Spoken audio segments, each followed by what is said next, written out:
네, 여러분 안녕하십니까? 즐거운 도시를 꿈꾸는 조나단의 상상 이상 그 세 번째 시간입니다. 저는 백지웅이고요. 저는 김유진입니다. 네, 반갑습니다. 유진 씨는 도시가 뭐라고 생각하세요? 도시요? 네, 우리 도시 건축 이런 이야기 많이 하잖아요. 도시. 그냥 사람들이 모여서 사는 장소? 장소. 네. 특히 많이 모여 사는 곳. 그렇죠. 일반적인 정의가 보통 그렇습니다. 제가 좀 적어왔는데 이 루이스 워스라는 미국의 사회학자는 도시를 사회적으로 이질적인 개인들로 구성되어 있고 상대적으로 강하고 조밀하며 영구적인 정착지라고 이야기를 해요. 그리고 루이스 먼퍼드 같은 경우는 시민이 평등한 입장에서 대화하며 상호 변증법적으로 확장해 가도록 마련되어 있는 장소라는 이야기를 합니다. 그러니까 여기서 좀 눈여겨봐야 할 단어들이 이질적이면서 되게 다양한 어떤 사람들이 상호 변증법적으로 발전해 나간다라는 거죠. 아마 이 방송이 나갈 때쯤이면 새로운 대통령이 선출되어 있을 겁니다. 사실 누가 됐는지는 잘 모르겠지만 아무쪼록 우리 도시들이 이렇게 다양한 의견과 다양한 계층의 사람들이 조화롭게 살 수 있는 그런 도시와 사회를 만들어 나가 주셨으면 합니다. 그리고 그런 힘은 지금 이 방송을 보고 계신 여러분들이 가지고 있다라고 생각을 또 합니다.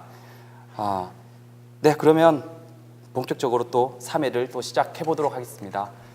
부산의 숨겨진 매력을 찾아 나서는 시간입니다. 소개해 주시죠. 같이 하셔야죠. 네, 허니와 한이의 하풀. 굿풀.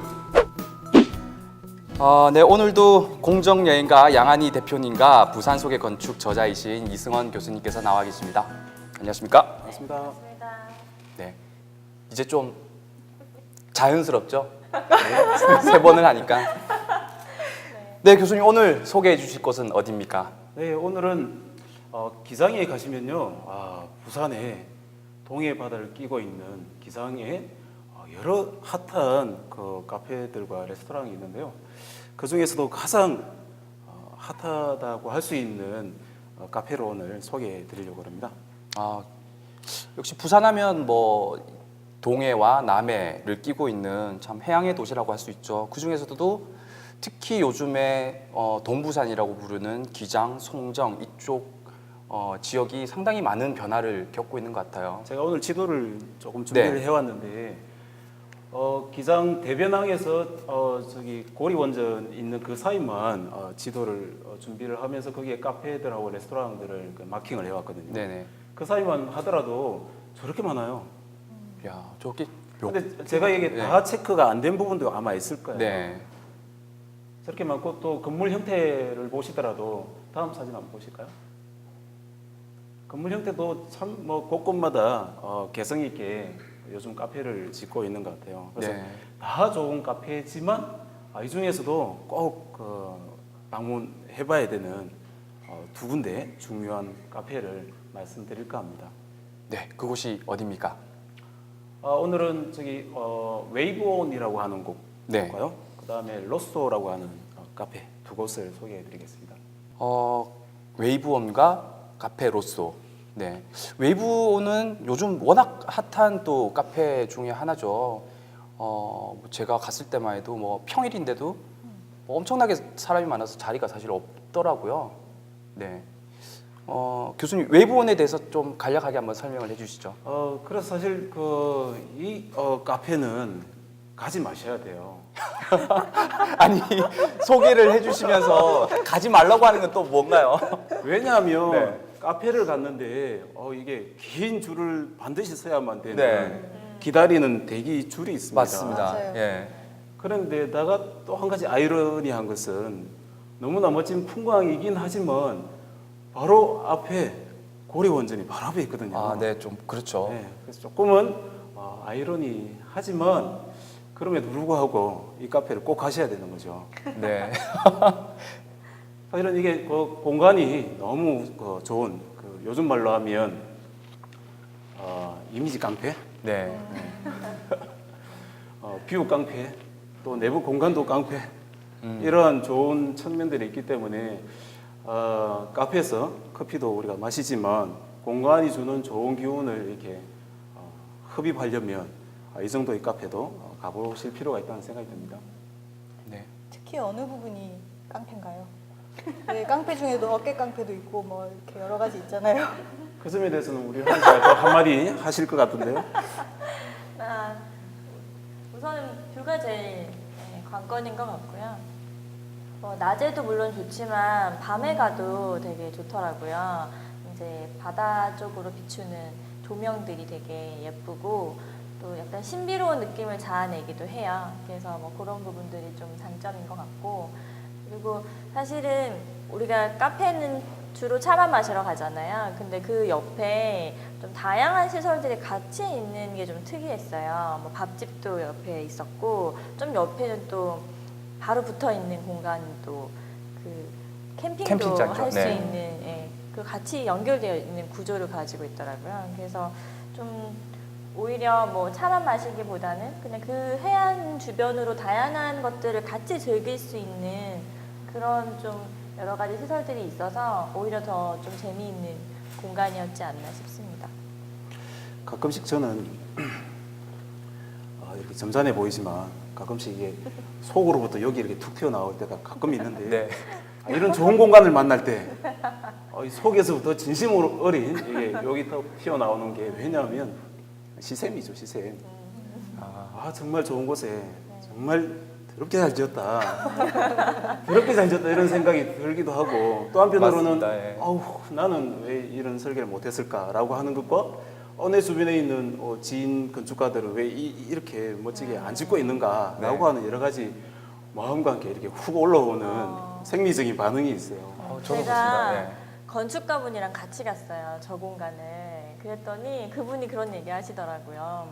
이게 학생들한테 어떤 수업으로 뭔가 작품을 해봐라라고 하면 학생들이 저런 디자인을 많이 가지고 온대요. 네, 그렇죠. 이게 실현 불가능할 것 같은 맞아요. 굉장히 창의적인 작품들을 많이 가지고 오는데 그 작품을 실현해 놓은 공간이라고 이렇게 표현하시더라고요. 그래서 요즘 학생들이 굉장히 창의적이구나. 근데 그 창의적인 거를 이거는 실현 불가능해라고 자르지 않고 실현을 하신 분이 있구나라고 그렇죠. 하는 네. 게 조금 더 대단했다고 그런 얘기를 들었었어요. 그런 맥락에서 저는 이 건물을 좀 과한 표현인지는 모르겠지만 조금 명품 건축과 네. 비교를 할 수 있을 것 같은데, 예를 들어서 뭐 명품 가방이 우리가 있다 하면은 1차적으로는 그 형태가 다른 가방하고는 눈에 띄게 독창적인 측면이 있을 거고, 또 한 가지는 질감이나 색감이 다른 일반 그 가방들과 좀 차이가 있을 거란 얘기죠. 네. 또 한 가지는 그 마금질이 상당히 세련되게 되어 있을 때, 그리고 이제 브랜드가 딱 붙어 있으면 우리가 명품이라 생각을 하지 않습니까? 그래서 이 건물이 딱 보면 일반인들도 왜 좋은지는 모르시지만 이 건물을 되게 이렇게 좋아라 하시면서 밖도 보시고 안도 보시고 하는데, 명품적인 측면, 그러니까 되게 형태가 독창적이에요. 독창적이고, 그 다음에 마감선도 되게 미리하게 잘 빠진 데다가 공간도 되게 입체적이에요. 그래서 공간 1층에서 2층 올라가고 2층에서 3층 올라가고 하는 사이에 다양하게 동선의 흐름들도 있고, 또 이 그 건축가분이 잘 쓰시는 그 조명, 이 크고 작은 저 조명이 마치 그 명품 가방에 있는 이게 그 포인트, 그 재료처럼 이렇게 멋을 낸 것들이 상당히 멋있다, 잘 지었다 이런 생각들이 드는. 아니 근데 이거 건축가가 누구시죠? 말씀을 안 해주시는 것 같은데. 네, 건축가는 그 부산 분은 아니시고요. 네. 서울에서 활동하시는 곽기수 건축가 분이신데, 네. 이렇게 그 보시면 상당히 그 조각적인 조형적인 미가 그 강한 디자인을 많이 하시는 분인데, 조금 소개를 더 드리면 그러니까 고소영의 청담동 빌딩이라고 그렇죠. 서울에서 그 가장 건물이 유명하죠. 네. 가장 비싼 건물 중에 하나로 네네. 유명한 건물인데, 또 최근에는 고소영과 결혼하신 장동건. 장동건의 네. 집도 이분이 설계를 하셨고, 그 여러 연예인들 집을 설계했을 뿐더러 또 가장 많이 알려져 있는 건물이 바로 이 펜션 그렇죠. 건물입니다. 네. 그래서 이런 예. 좋은 건물들을 많이 이게 지으신 어디예요? 분이 그 부산에도 지금 설계를 했다는 게 참 좋은 현상인 것 같습니다. 여기는 어디예요? 여기는 충북인가 제가 지금은 기억 안 나지만 근데 되게 특징이 테라스랑 이런 밖과 안을 되게 왔다 갔다 하는 공간들을 잘 설계하시는 것 같아요. 이분이 그 젊을 때 미술과 건축을 두 가지를 뭘 할까 고민을 하다가 결국에는 건축을 했다라고 하는데, 그래서 아마 속으로는 이게 미술적인 감성, 그러니까 되게 말씀하신 것처럼 조각적인 측면이 있음에도 불구하고 단지 이제 미술가들의 조각품이 아니라 그 내부에 대한 형태와 또 외부와 내부의 어떤 관계성에 대해서 잘 이렇게 풀어내는 건축가라고 생각이 듭니다. 되게 네. 특이한 네. 모형이 많은 것 같아요. 작품들을 보면 비슷비슷한 언어라고 해야 될까? 그런 것들이 되게 많이 보여요. 그리고 그런 언어들이 사실은 막 아주 고급스럽진 않아요, 사실은. 아까 뭐 양한희 선생님도 말씀하셨지만 이게 학생 같은 느낌이 있는데 그런 것들을 실현해내는 게 사실은 좀 어려운 부분들이 있죠. 이제 건축주의 어떤 그런 부분하고 조율하는 과정에서 그런 것들이 사라진다거나 하는 게 있는데, 그런 것들을 꿋꿋이 지켜내는 어떤 그런 뭐라 해야 될까요? 건축가로서의 자존심 이런 것들이 좀 보이는 것 같아요. 각기수 선생님의 작품을 보고 있으면. 저는 조금 상업적으로 말씀을 드리면, 물론 이런 독특한 설계 디자인을 받으려면 설계 비용을 뭐 조금은 더 이렇게 들였을 겁니다, 건축주분께서. 네네. 그럼에도 불구하고 사실 그 여기 기장 그 카페 그 라인들에 가보면 요즘은 주변의 카페들에 있는 손님들이 여기 지금 다 몰리는 것 같거든요. 네네. 그래서 조금 더 설계 비용을 들였지만 이렇게 좋은 건축물을 소유하면서 또 그 비용적으로도 더 많은 그 소득을 받을 수 있다라고 한다면 일반 우리 시민들과 건축주 분들께서도 조금 더 이렇게 좋은 건축가를 찾아내는 그런 노력들이 있으면 좋은 건축물을 만들고 또 그 경제적으로도 이익을 볼 수 있지 않을까 하는 생각이 듭니다. 맞습니다. 네, 그런 것 같습니다. 유진 씨는 저랑 갔었잖아요. 저기에 뭐 어떤 점, 뭐 좋았던 점이라든지. 일단 훈남 훈녀들이 많더라고요. 그렇죠. 이 좋은 공간을 매력적인 사람들이 채우고 있으니까 이게 또 더 공간이 돋보이는 그런 효과가 있었던 것 같고요. 근데 저는 아까 교수님 말씀하셨지만 들어가자마자 이렇게 줄을 서야 되는 이거, 그러니까 이 어떤 풍경에 대해서 내가 돈을 내야지만 누릴 수 있는 자본주의적인 이런 그런 시스템은 조금 불편한 건 있었습니다. 저 카페에서 이렇게 영화관의 대기줄이죠. 그 이렇게 가이드라인 쳐서 대기한 건 처음이었어요. 그러니까 가지 말라시. 아니 심지어 그리고 이런 말을 해도 되는지 모르겠지만 커피도 그닥 맛은 없어요. 비싸긴 가격은 되게 비싸고. 높고. 네. 그 값이죠. 네, 전망과 그런 것 같더라고요. 커피의 맛보다는 그런 공간과 그런 풍경을 볼 수 있다라는 그 가격. 네, 사실은 조금 오픈빨도 있는 것 같아요. 여기가 이제 사실 오픈한 지 많은 시간이 지난 건 아니잖아요. 그러다 보니까 좀 오픈한 기간이 아직은 짧아서, 그리고 사람들이 초기에는 되게 관심을 많이 갖고 보잖아요. 그쵸. 네, 그런 것처럼 아직까지는 그게 좀 있지 않나? 조금 더 지켜봐야 되겠다. 네, 거품이 좀 있을 수도 있을 것 같아요. 네. 아직 안 가보신 분들께 제가 드리는 팁은 주말에 가면 거의 힘듭니다. 네. 맞아요. 차로 거의 자가 아니면 갈 수가 없죠. 네. 그렇죠. 교통편이 거의 없고 네. 자동차가 이미 뭐 줄을 서고 있는데 힘들더라고요. 평일날 가도 사실은 힘들어요. 맞아요. 그래서 평일 좀 아침 이른 시간이라든지 11시부터 오픈인가요, 여기가? 열심히 네, 11시. 11시부터. 그렇죠. 11시부터니까 뭐 일찍 가시든지 아니면 아예 늦게 가시는 게 조금 낫지 않을까 그런 생각이 좀 들더라고요. 하지만 꼭 한 번쯤은 가보셨으면 해요. 네, 참 특이한 어떤 공간, 우리가 경험해보지 못했던 공간인 건 확실한 것 같습니다. 네. 네. 그러면 또 다음으로 한번 넘어가 볼까요? 다음은 로쏘를 소개해 주시죠. 네, 다음 건물은 로쏘인데요. 부산 기장에 대변항이라고 있는데, 대변항에서 국도를 타고 조금만 더 이렇게 들어가면 국도변에 갑자기 나트막하게 깔려 있는 이 멋진 건물을 또 만나실 수가 있습니다. 카페 로쏘라고 하는 곳인데요.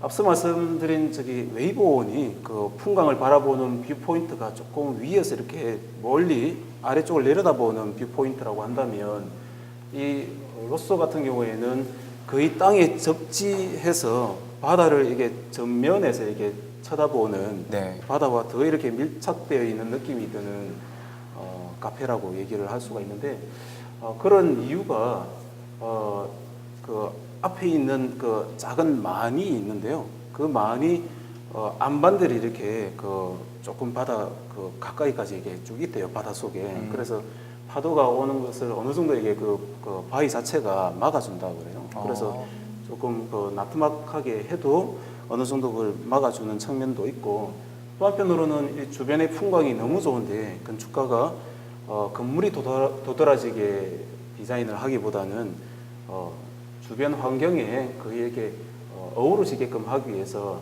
나트막하게 만들었는데 그러다 보니까 건물을 이렇게 높게 쌓은 것이 아니고 세 개의 건물을 이렇게 병렬형으로 둔 거죠. 네. 병렬형으로 일자로 두다 보니까 안쪽에서 손님들이 이렇게 바다를 바라보는 그 뷰 자체도 다 이렇게 열려 있어서 식사를 그 커피를 마시면서 항상 가까이 있는 바다를 볼 수 있는 그 독특한 카페라고 할 수 있습니다. 네, 그 사실은 아까 얘기한 웨이브온이 최근에 좀 이슈인데 거기가 뜨기 전에는 로쏘가 엄청 그렇죠. 또 네. 핫 이슈였거든요. 그래서 이제 최근에는 좀 조용하더라고요. 근데 웨이브온으로 이제 로쏘의 인기가 좀 많이 이렇게 옮겨간 것 같은 느낌이 좀 들었었는데 그래도 이제 되게 여기도 뷰가 우선 되게 좋은 장점 때문에 사람들이 많이 찾는 것 같아요. 교수님 저 궁금한 게 있는데 네. 카페 두 곳 다 풍광이 좋은 곳에 건물이 이렇게 들어서 있잖아요. 네. 근데 그런 규제 같은 건 없나요? 해변에 뭐 여기까지는 건물을 지을 수 없다 뭐 이런 건 없나요? 그러니까 대지 경계선이 이게 그 물려 있다 하더라도 그 라인이 그 토지 그 분할선 안에 있기 때문에 그 안에서만 건축 행위를 하면 전혀 하등의 문제가 없죠. 그럼 앞으로 더 좋은 카페들이 더 좋은 장소에 들어설 수 있는 가능성이 아직 많이 열려 있는 그렇죠. 거네요. 아직도 뭐 지금 빈 그 대지들이 기장 라인으로 아직 남아 있는 것 같아요. 그 사실은 기장은 옛날부터 약간 데이트 코스로 좀 이렇게 많이 각광받던 장소들이거든요. 지금 뭐 로쏘나 방금 얘기했던 웨이브온 같은 장소들이 뜨기 전부터 뭐 마레라든지 약간 이탈리안 레스토랑이나 약간 사람들이 뭐 미팅이라고 해야 될까? 약간 선보기 좋은 장소 같은 곳으로 데이트하는 그렇죠. 네. 그런 장소들로 원래 되게 하얀 회벽 건물에다가 막 이렇게 똥똥 이렇게 바닷가 근처에 되게 멋지게 그리스식의 막 이런 건물들을 많이 세워놓는 게 특징이었었어요. 근데 최근에는 되게 더 실험적인 어떤 건물들, 뭐 실험적인 건축 어떤 작품들로 많이 이제 바뀌고 있는 추세인 것 같고요. 오히려 그래서 예전에는 좀 단조롭게 보일 수 있는 되게 외국 걸 저희가 좀 따라한다는 느낌도 좀 있었거든요. 왜 뭐 해외에서 유명한 뭐 약간 그리스 신전 같은 막 그런 느낌의 뭐 성 모양의 막 이런 것들을 저희가 좀 많이 차용해 왔었는데 이제는 우리나라 건축가들도 이제 좀 다들 너무 잘 하시니까 그런 것들이 오히려 우리 스타일대로 우리가 원하는 방향대로 뭐 우리 작가들, 건축가들이 본인의 스타일에 맞는 작품들을 이제 자연스럽게 그 공간들을 채우게 되는 것 같거든요. 그러면은 되게 좋은 것 같아요. 그런 맥락에서 조금 부연 설명을 하면 그 조금 전에 웨이브온도 그렇지만 로쏘 같은 경우에도 바깥에 그 재료 자체가 노출 콘크리트를 요즘 그 많이 쓰고 있는 차원이고 내부를 들어가더라도 조금 더 이게 친근한 느낌이 들도록 그 지난번에도 말씀드렸지만 약간 박공 형태의 그 천장을 쓴다든지 이렇게 생긴 거. 네네. 네. 소재도 조금 친근한 그 목재나 그 박석 같은 돌 소재를 써서 네. 바깥은 조금 차갑게 보이더라도 내부에 들어가면 조금 더 친근한 느낌이 드는 인테리어를 추구하는 게 네. 좀 트렌드인 것 같습니다.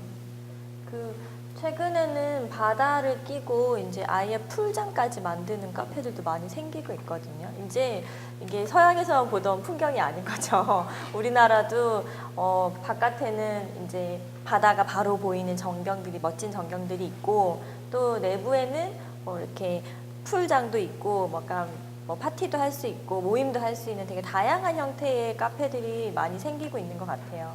네, 뭐 최근에는 송정에도 또 그런 또 핫한 클럽이 또 하나 그렇죠. 네, 네. 생겼죠. 네. 즐겨 가시나요? 뭐 카페니까요. 네, 거기 디저트도 맛있어요. 아. 네, 한 번씩 가시면 좋을 것 같습니다. 하여튼 바닷가 이렇게 동해 라인으로는 조금 차량이 없으면 접근하기가 쉽지 않아서 그렇죠. 네. 네, 부산에 오시는 분들도 일부러 렌트해서 많이 가시거든요. 그래서 좀 그런 것들은 또 장단점이 있는 것 같아요. 그 한마디만 더 말씀드리면 네. 이게 이 모든 그 장점들이 결국에는 부산에 이렇게 풍광 좋은 바다를 갖고 있다는 그렇죠. 그런 네. 측면인데 우리가 드라마 보면 조금 격정적인 장면에 항상 등장하는 것이 어디입니까? 한강이지 않습니까? 아, 한강. 네. 주인공의 느낌이 이게 바뀌어야 되는 한강밖에 없으니까 한강인데 만약 부산이라면 항상 이게 감성이 충만하고 바뀌는 이 그 바다에서 많은 드라마 촬영이 있었겠죠. 그만큼 우리 부산에 동해와 남해를 끼고 있는 바다를 갖고 있다라고 하는 것은 너무나 좀 그렇죠. 그게 제일 부산의 매력인 것 같아요. 네. 사실 다른 뭐 지역도 바다를 가지고 있는 지역은 사실 많죠. 우리나라는 뭐 삼면이 바다니까. 네. 근데 바다와 어떤 도시, 바다와 건축물이 이렇게 가까운 곳은 또 잘 없어요. 생각해 보면. 네. 영도 같은 경우는 뭐 어떤 동네는 이렇게 문 열고 나오면 그냥 바다인데도 있을 정도로 그렇고. 다음에는 거기도 한번 찾아가시죠. 네. 이름이 흰여울 마을인가 맞죠? 뭐 네. 그런 네. 예 그런 영화에도 자주 나오고 네. 네 그런 게 참 부산의 매력인 것 같습니다. 저는 이런 바다의 어떤 이런 부분들 건축물들 이런 것들이 좀 더 다른 방식이라고 해야 될까? 다른 지역하고 이런 것들이 좀 발전이 되고 하면 부산만의 어떤 매력이 되지 않을까라는 생각이 들어요. 그리고 강릉에도 커피가 되게 유명해요. 네. 거기도 워낙 이렇게 띄엄띄엄 있으니까 아예 투어 코스를 짜 놓은 경우가 있거든요. 네. 그래서 부산도 이제는 웬만한 그 카페들 좋은 카페들이 많으니까 투어 코스를 하나 짜도 정말 좋을 것 같은 느낌. 그것도 좋은 생각인데요. 네. 좋은 기장 그 핫 라인의 카페들을 이렇게 투어할 수 있도록. 이 외지인들이 해운대 광안리는 알아도 송정 기장 뭐 조금 더 나가면 이제 임랑 해수욕장 이런 데는 또 잘 몰라요. 네, 맞아요. 네. 여기가 저는 저기 어릴 때부터 아버님이랑 사실은 여기를 되게 많이 왔다 갔다 해서 추억이 참 많거든요. 네. 근데 그때는 참 교통이 안 좋았어요. 너무 그때 터널이 뚫리기 전이라서 항상 달맞이 고개 넘어가서 이렇게 했는데 지금은 워낙 교통이 좋으니까 사실 저희 그때 한 30분도 안 걸렸죠. 아 유진 씨는 돌아왔구나. 유진 씨는 1시간 정도 걸렸고 저는 여기 한 경성대 쪽에서 해서 30분 만에 가시더라고요. 저기까지. 네. 네. 저는 자연을 좀 즐기면서 왔습니다. 제가 30분 동안 기다렸어요. 그래서. 아 둘이 사옥이야? 아, 아니 뭔가 네. 지금 좀 이게 수업인가요 이거? 아유 큰일 나요. 유부녀신데. 네. 아무튼 뭐 그렇습니다. 뭐 좀 더 소개해 주실 곳은 없나요? 여기 기장 바다 쪽에 뭐 오늘 여기 소개해 주셨던 웨이본이랑 로쏘 말고도 다른 카페 한 군데 또 소개해 주시죠. 카페보다는 이제 좀 기장 라인으로 사람들이 좀 많이 가시는 장소 한 군데를 소개를 더 해드리면 죽성이라고 하는 곳에 예전에 이제 드라마 촬영지로 유명한 죽성 성당이라고 하는 곳이 아, 있습니다. 네. 근데 이제 사실은 그 죽성 성당이 지금 이제 리모델링하고 이제 최근에 다시 오픈을 했어요. 되게 오랫동안 그냥 방치가 되어 있다가 이제 최근에 다시 좀 보강을 하면서 더 좀 잘 단장이 돼서 사람들이 찾아갈 수 있게끔 바뀌었거든요. 그래서 이제 한동안 못 갔었는데 네, 다시 한번 가보기 좀 좋은 장소이지 않을까 싶습니다. 주로 이제 기장 쪽 라인은 약간 웨딩 촬영으로도 좀 약간 인기가 많은 그렇죠. 장소들이거든요. 네, 맞습니다. 그래서 뭐 이런 카페들이나 뭐 아까 얘기한 기장 성당이나 이런 곳들로 그냥 데이트 코스 삼아서 뭐 이렇게 커플 스냅샷 같은 거 찍으시면 되게 예쁘게 나오는 장소들이에요.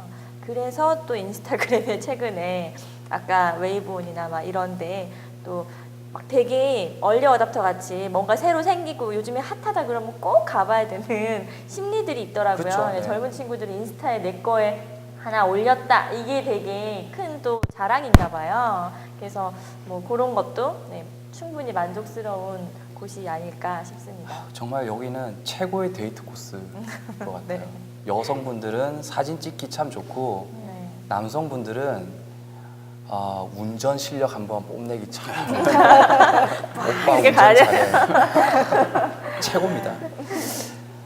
네, 오늘은 기장 바다와 그리고 기장 바다에 있는 웨이브온 그리고 카페 로쏘를 다녀와 봤습니다. 다음 주에도 또 더 좋은 곳 소개해 주시길 믿고 있습니다. 네. 네, 감사합니다. 네, 감사합니다. 네, 이번 코너는 조나단의 이상한 상상 시간입니다. 자, 유진 씨, 오늘은 또 조나단이 어떤 이상한 질문을 보냈나요? 네, 제가 한번 읽어볼게요. 안녕하세요. 집 때문에 맨날 쓸데없이 고민 중인 조나단입니다. 아무래도 제가 시간이 많은 듯합니다. 근데 정말 집에 대한 고민을 많이 보내주시네요. 네, 집은 무엇이라고 생각하시나요? 주변의 이야기를 들어보면 모두 집 이야기만 하고 뉴스를 봐도 집이 문제라고 하는데 사실 우리나라 집은 모두 아파트만 집인가 보더라고요. 아파트를 제외하고는 다른 집 이야기는 안 하니까. 그리고 집값을 대표하는 것도 강남 집 이야기만 하니까. 뉴스를 보니 집을 장만하려면 월급 받아서 하나도 안 쓰고 모아도 10년 넘게 걸린다고 하더라고요. 그러면 공기만 먹고 사나요? 요새 미세먼지도 많은데. 언젠가 방송 드라마에서 이런 푸념을 하더군요. 평생 월급 안 쓰고 모아도 내 집 하나 장만하기 어려운 세상. 무슨 희망을 갖고 살아야 할까? 이 대목이 슬퍼요.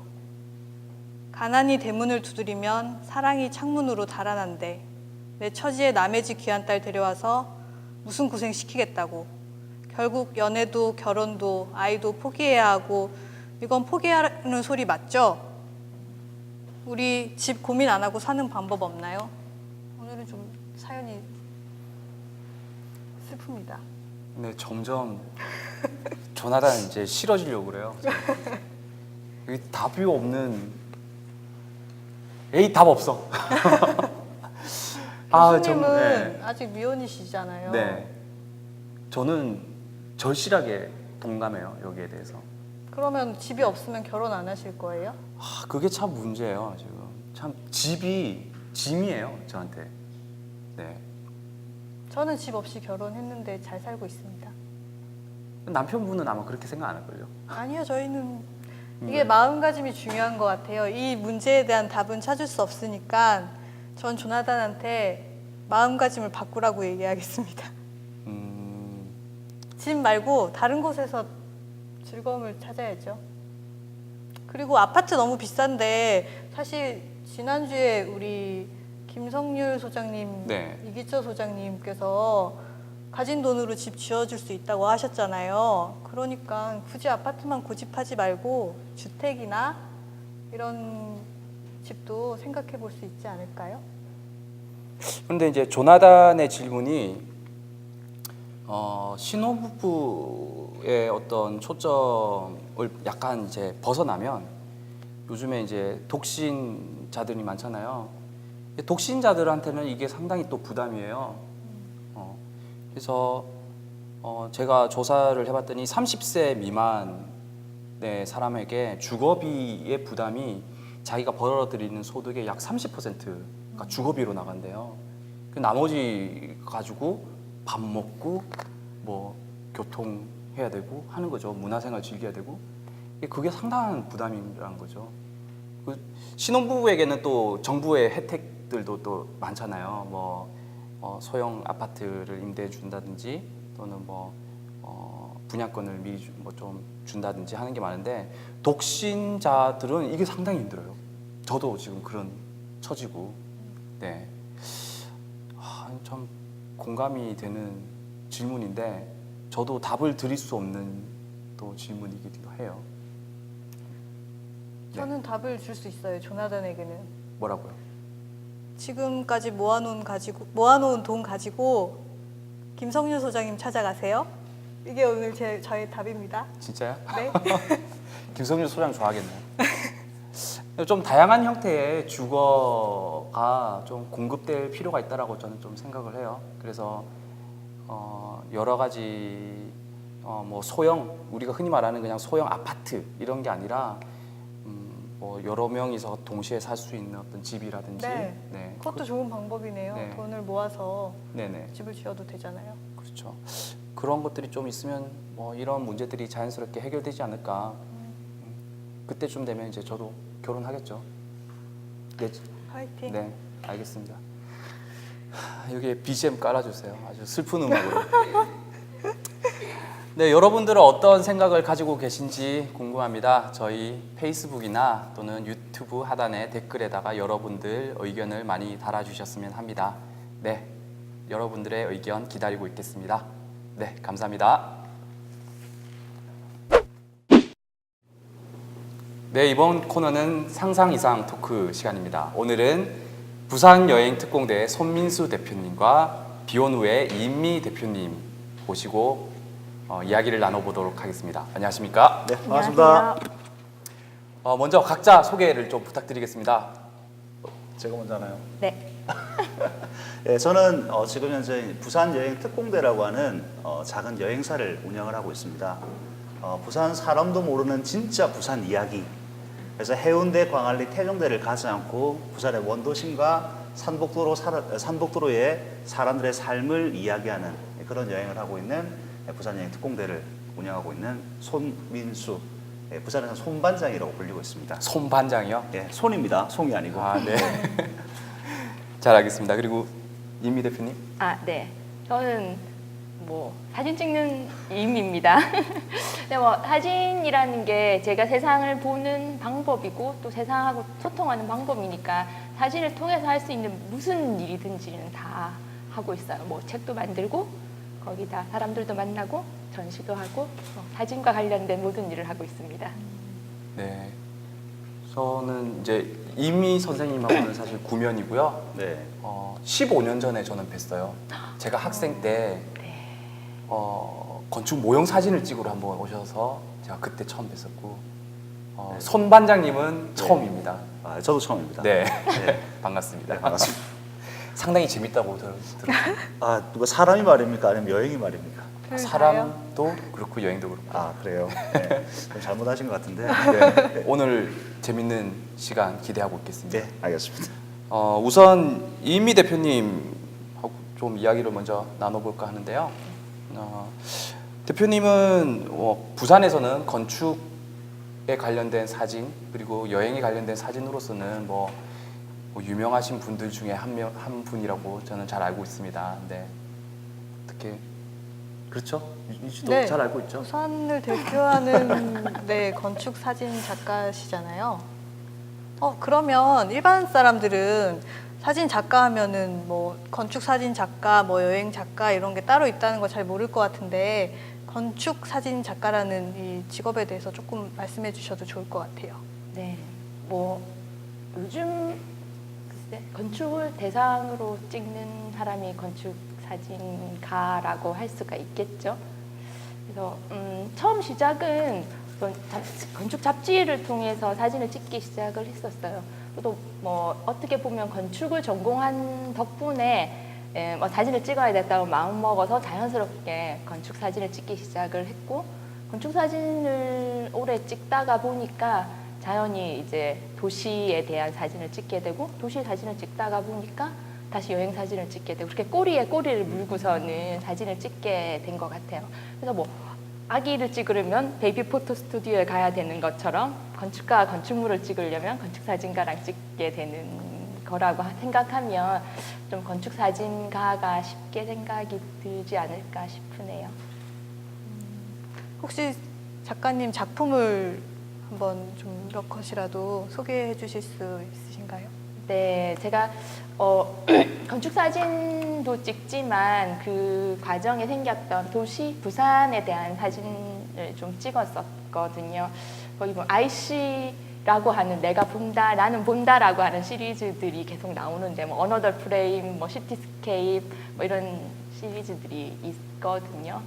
한번 봐주세요. 근데 사진으로 보니까 부산이라고 하셨는데 부산이 좀 더 멋있어 보이는 것 같은 느낌이거든요. 이게 사람만 사진빨을 받는 게 아니라 건축물이나 도시도 사진빨을 받는 거네요. 작가님이 사진을 잘 찍으셔서 그런 건가요?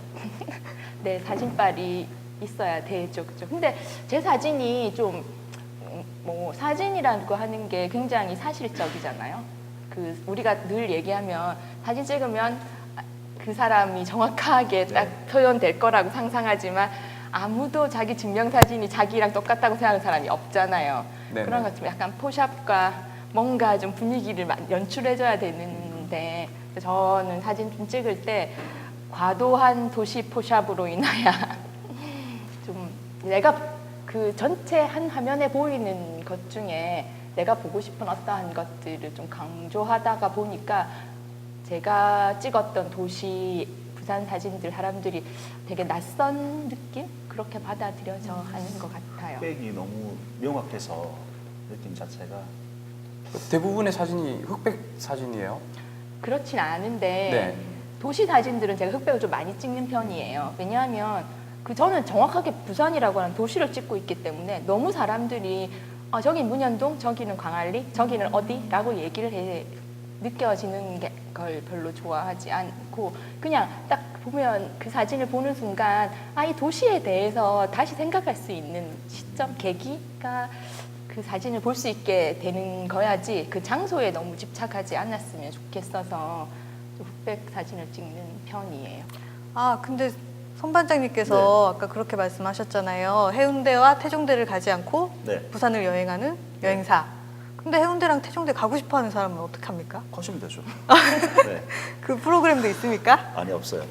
그러니까 해운대나 광안리나 태종대는 누구나 다 편안하게 가실 수가 있는 곳이고 이미 뭐 부산의 명소라고 잘 알려져 있는 곳이기 때문에 물론 그 속에도 다양한 스토리와 이야기가 있습니다만은 어떤 의미에서 본다면은 가장 부산다운 모습에 집중하다 보니까 그곳을 오히려 그곳보다는 이 산북도로와 원도심이 진짜 부산의 모습과 가깝다. 이제 이렇게 말씀을 드리는 거죠. 해운대, 광안리, 태종대라고 하면 뭐 조금 비약적인 표현일지 몰라도 뭐 해운대라고 하면 동해안에 가보시면 알잖아요. 해운대보다 훨씬 멋지고 아름다운 해수욕장이 널려 있고 그와 비슷한 해변들은 어디에나 있습니다. 광안리 같은 경우에도 만약에 광안대교가 없다면 마찬가지겠죠. 그리고 저 태종대 같은 경우에도 남해안에 가보시면 알잖아요.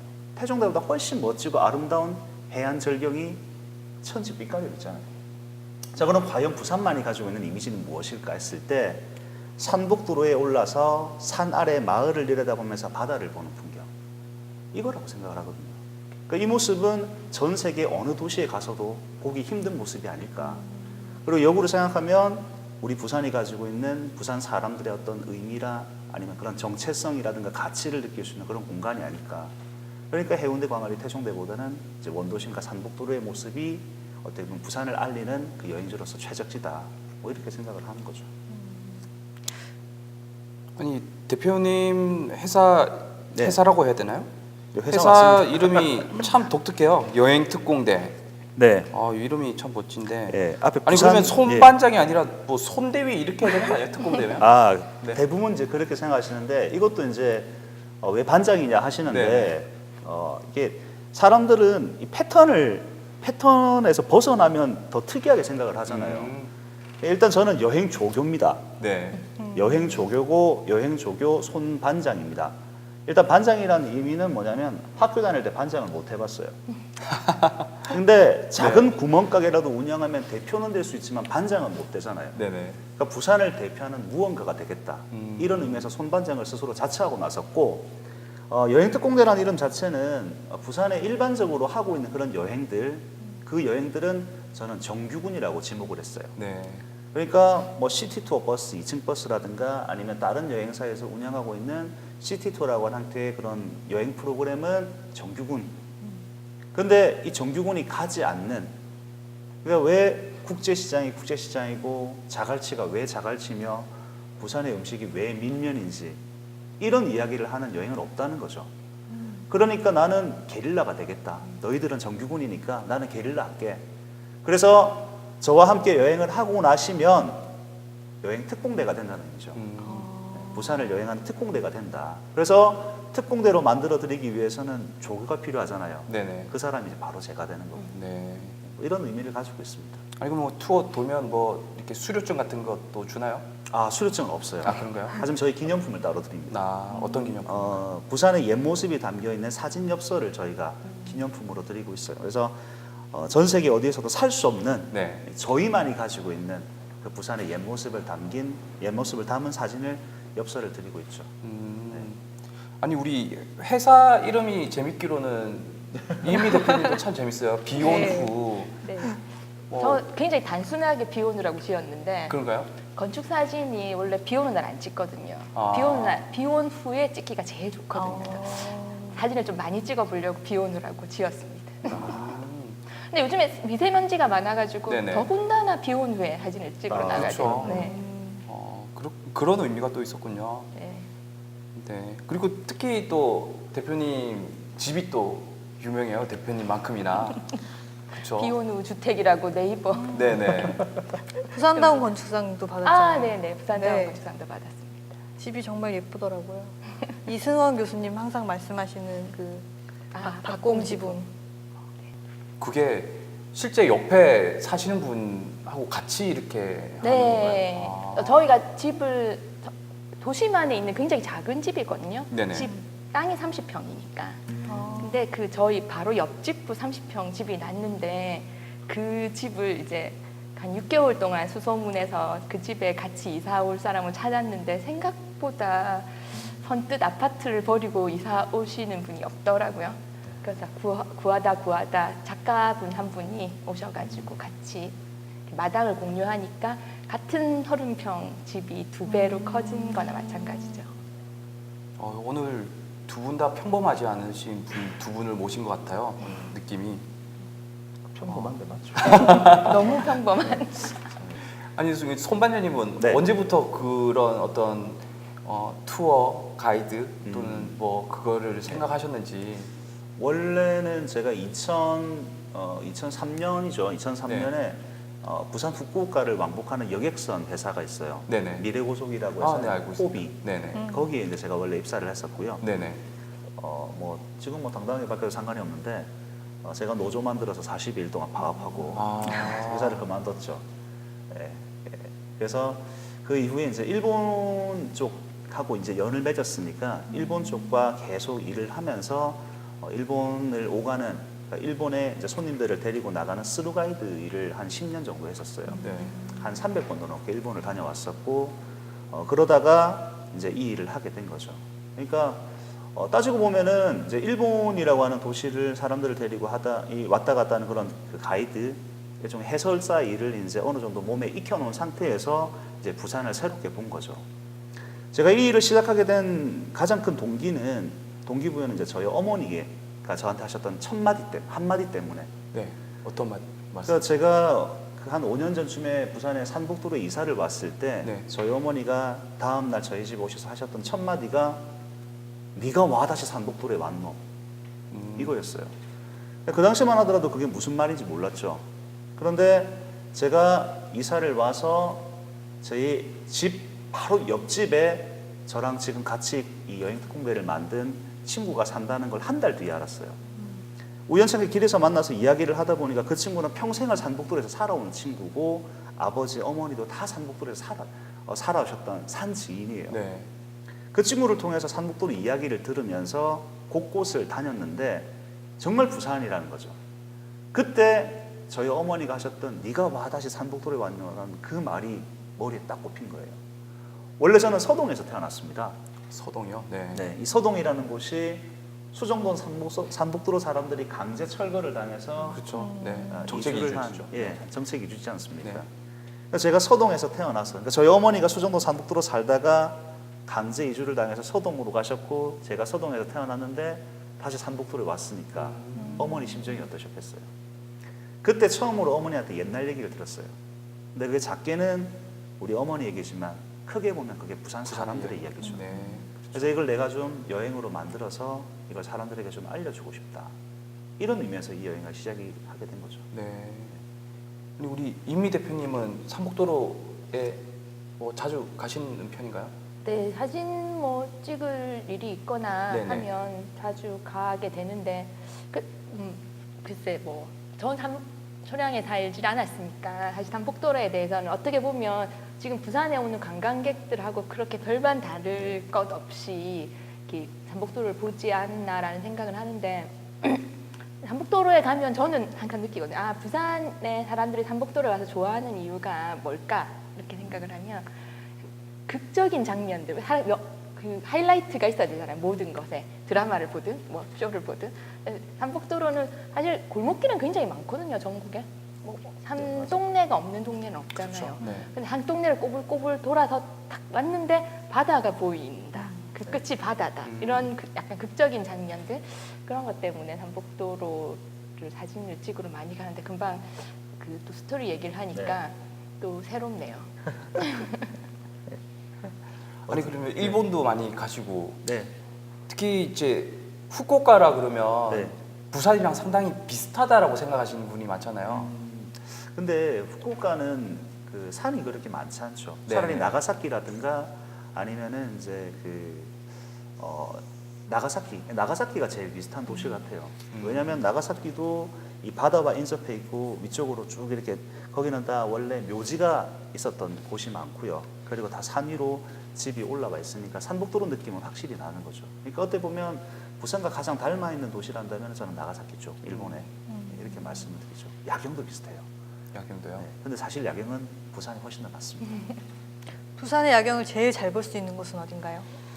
저는 부산의 부산의 야경이라기보다는 이제 가장 부산다운 야경 혹은 원도심의 야경 뭐 이렇게 한다면은 기본적으로는 저는 이제 천마산로 전망대, 천마산로, 그러니까 서구에 있죠. 남북인동 쪽에 있는 천마산로에서 내려다보는 야경. 그리고 이제 역사의 디오라마에서 보는 야경도 개인적으로 추천을 드리고요. 그리고 이제 많은 분들이 바다에서 부산을 이렇게 보는 시야가 거의 없죠. 네네. 근데 우리가 부산항대교를 타고 넘어오면서 이 원도심 쪽을 바라보면 정말 산 중턱으로 불빛이 쫙 이렇게 이어지는 모습을 볼 수 있어요. 그리고 그곳을 지나면서 영도로 내려올 때 왼쪽에 영도의 불빛과 오른쪽에 부산항의 불빛을 보시면 이 불빛이 다 주황색입니다. 이게 진짜 부산의 야경이라는 거죠. 이 주황색의 정체가 무엇이냐? 저는 그렇게 얘기하거든요. 부산의 진짜 야경은 이 주황 불빛입니다. 이게 가로등불이에요. 네. 그만큼 부산에 골목이 많다는 거죠.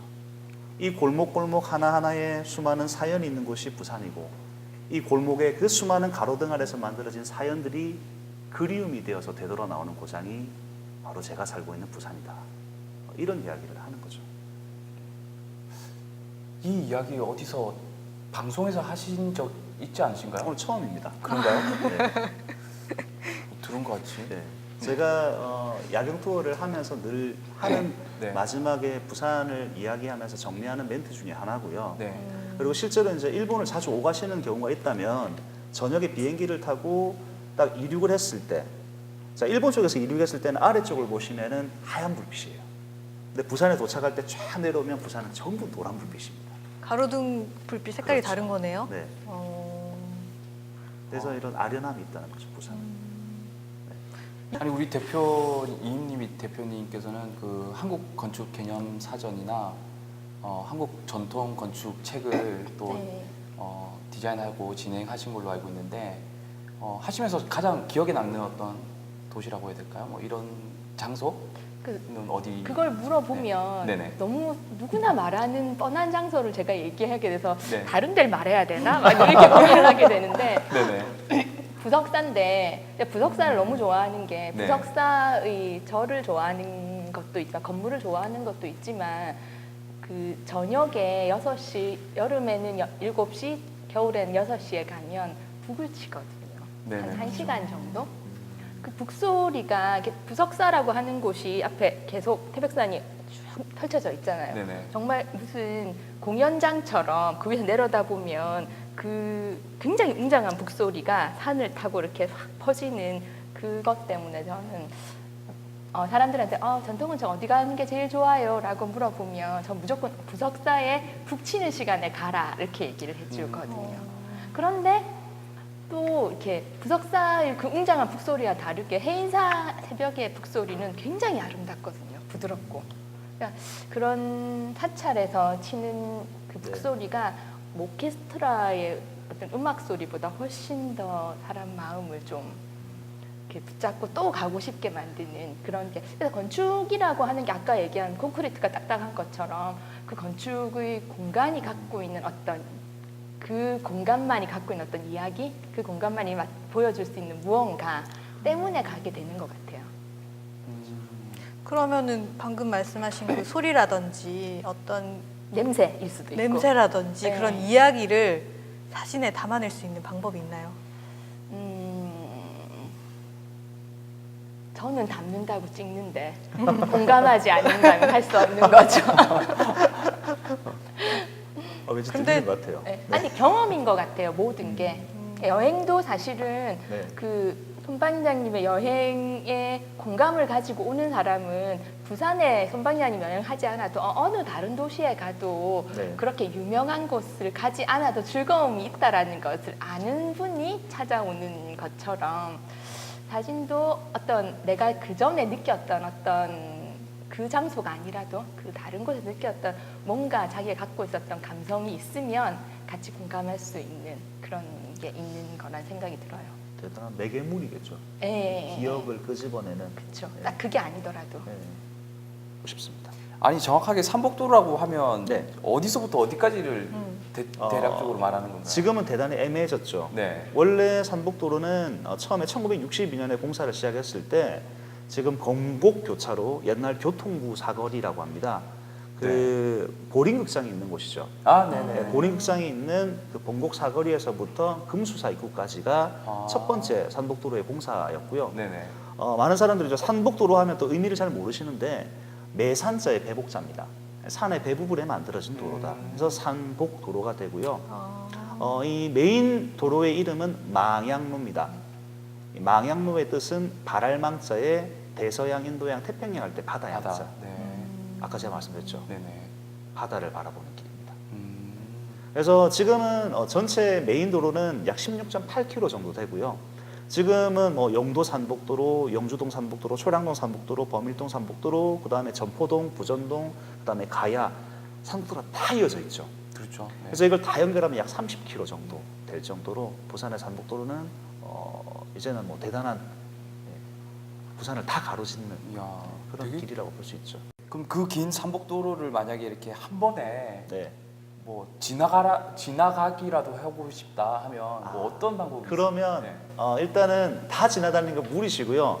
서면에서 86번이나 186번 버스를 타시고 86번? 네. 186번. 예, 그 복개천에서 86번이나 186번 버스를 타시고 쭉 오시면 본곡 교차로로 올라갑니다. 네네. 올라가서 산복도로를 굽이 다 돌아서 영주동 산복도로를 지나서 그 국제시장 쪽으로 내려와요.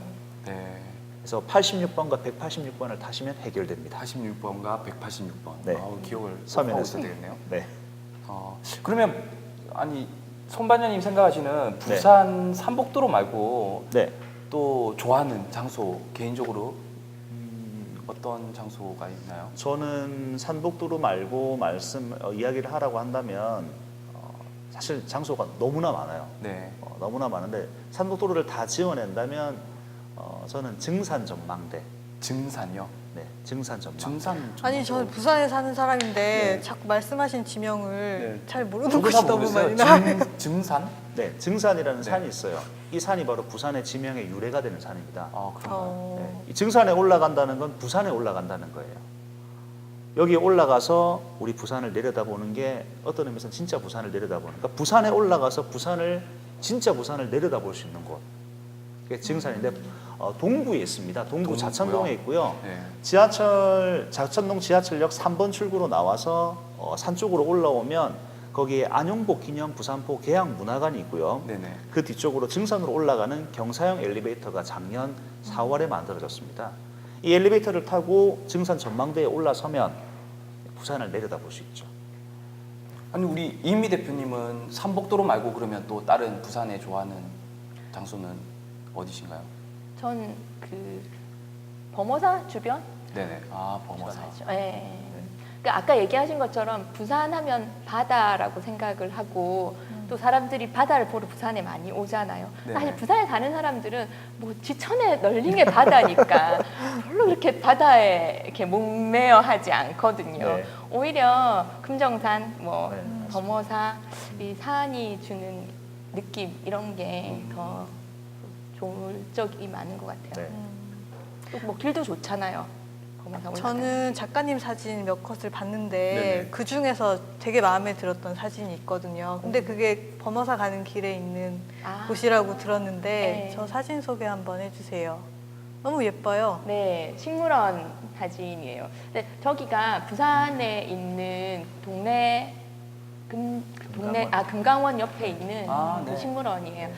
저는 동네 지역에서 학교를 다녀서 항상 뭐 미술 대회 뭐 그런 거 그렇죠. 소풍 저기서 이러면 있었죠. 네, 네. 맞아요. 갔었는데 그러고 나서 한동안 이렇게 문을 닫았다는 얘기도 했었고 그리고 다시 뭐 식물원에 갈 이유가 없어서 안 가다가 우연한 기회에 식물원에 가게 됐는데 그 옛날에 있던 그 온실이 그대로 남아 있더라고요.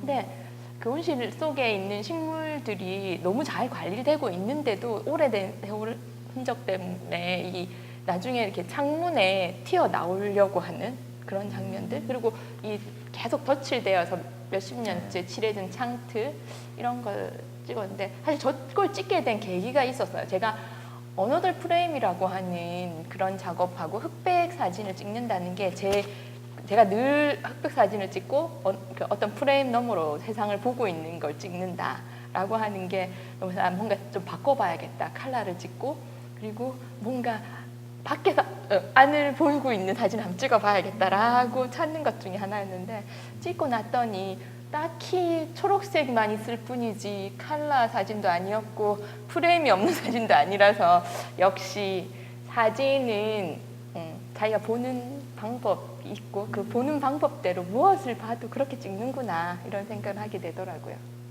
네. 오늘은 여기까지 이야기를 나누는 걸로 하고요. 이제 몸 좀 풀리셨죠? 긴장 좀 풀리셨죠 이제? 원래 긴장 안 하셨던 것 같은데요. 저희가 계속 긴장해. 그러니까요. 어깨 뻣뻣한데. 아니 이 앞전에 하셨던 분들도 항상 보면 첫 회는 긴장을 좀 하시나요? 그리고 이제 두 번째 하실 때 이제 본격적으로 재밌어지시더라고요.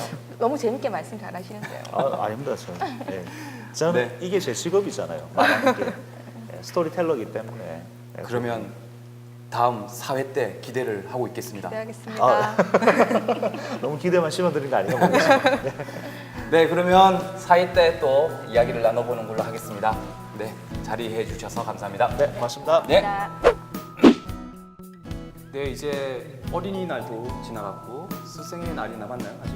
어버이날은 네. 지나갔고 네. 대통령도 이미 뽑혔고 한 5월의 절반이 지나갔어요. 황금 연휴가 끝났습니다. 네, 좀 아쉬운 마음이 좀 있네요. 네. 하지만 5월은 또 가정의 달 아닙니까? 나머지 남아있는 시간 동안 가족분들과 유익한 시간을 보냈으면 좋겠어요. 그리고 손반장님과 함께 삼복도로 한번 여행을 가는 게 어떨까라는 생각을 또 합니다. 네, 다음 주에 또 찾아뵙겠습니다. 감사합니다.